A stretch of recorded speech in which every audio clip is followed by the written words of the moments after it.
Hello everyone. तो आज हम एक और वीडियो के साथ आए हैं। ये किंगडम वायरस के ऊपर है। इसके जब आप हेडिंग्स देखेंगे एनसीईआरटी में तो उसके जस्ट नीचे कुछ पॉइंट्स लिखे हुए हैं और उन पॉइंट्स को मैंने कॉमन पॉइंट्स इंपॉर्टेंट पॉइंट्स लिख करके लिखा है। तो उसमें पहला पॉइंट जो है कि वो no mention of lichens in the 5 kingdom classification.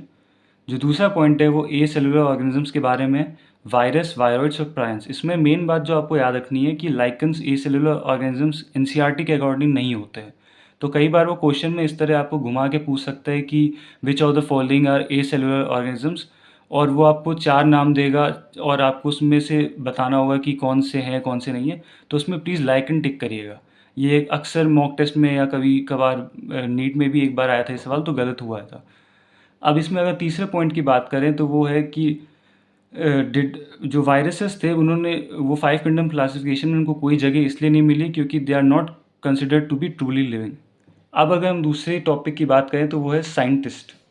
Virus scientist NCERT में मेंशन किए गए हैं। इन 3 साइंटिस्ट के कॉन्ट्रीब्यूशंस मैं आपको एक वन बाय वन बताता जाता हूँ। तो पहले जो साइंटिस्ट हैं वो दिमित्री इवानोस्की है, 1892।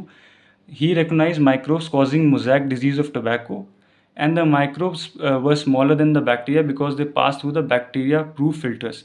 ये बहुत इंपॉर्टेंट बात याद रखने वाली है कि दिमित्री इवानोस्की ने वायरस को नाम नहीं दिया था। वो एम.डब्ल्यू. पाश्चर थे। जो दूसरी साइंटिस्ट के बारे में बात करें उनके कंट्रीब्यूशन थी तो वो एम.डब्ल्यू. बेजनिक हैं, जो कि 1898 में जिन्होंने extract of tobacco infected plants से ये बताया था कि ये इन्फेक्शन करते हैं और भी हेल्दी प्लांट्स को, और इन्होंने एक contagium vivum fluidum infectious living fluid की डिस्कवरी की थी। तीसरे साइंटिस्ट की बात करें तो वो W.M. स्टैनली हैं, जो कि 1935 में जिन्होंने ये डिस्कवर किया था कि viruses could be crystallise and these crystal consist of largely proteins. RNA या डीएनए के होते हैं बट नॉट बोथ, ये बात ध्यान रखने वाली है। इनमें न्यूक्लियोप्रोटीन होते हैं विद इन्फेक्शियस जेनेटिक मटेरियल। जो वायरस प्लांट को इन्फेक्ट करते हैं वो सिंगल स्टैंडर्ड आरएनए के बने होते हैं। जो वायरस एनिमल्स को इन्फेक्ट करते हैं वो डबल स्टैंडर्ड आरएनए या सिंगल स्टैंडर्ड आरएनए या डबल स्टैंडर्ड डीएनए के बने होते हैं। और जो वायरस बैक्टीरियोफाज वायरस जो होते हैं, जो कि बैक्टीरियल सेल्स को इन्फेक्ट करते हैं, वो डबल स्टैंडर्ड डीएनए के बने होते हैं। अब जो प्रोटीन कोड होता है वायरस का उससे कैप्सिड होता है, और ये जो होते हैं ये बहुत स्मॉल सब यूनिट से बने होते हैं जिनका नाम होता है कैप्सोमियर। और ये कैप्सोमियर्स का मेन फंक्शन होता है प्रोटेक्ट द न्यूक्लिक एसिड। और कैप्सोमियर्स के 2 शेप होते हैं, हेलिकल, पॉलीहेड्रल। वायरसेस से कॉज होने वाली डिजीजेस जो है जो एनिमल्स में देखी गई है वो मम्स है, स्मॉल पॉक्स है, हर्पीज़ है, एड्स है, इन्फ्लुएंजा है। और जो प्लांट्स में देखी गई है वो मोज़ेक फॉर्मेशन है, लीफ रोलिंग एंड कर्लिंग है, डॉर्फिंग एंड स्टंटेड ग्रोथ है, और येलोइंग एंड वेन क्लियरिंग है। जो आता है वो वायरॉइड्स है। In 1971 it was discovered by T O. Diener. ये वायरस से स्मॉलर होते हैं। ये potato spindle tuber disease cause करते हैं। इनके अंदर फ्री आरएनए होता है and they lack the protein code found in the virus, hence name viroid. और इनका जो आरएनए होता है वो लो मॉलिक्यूलर वेट का बना होता है।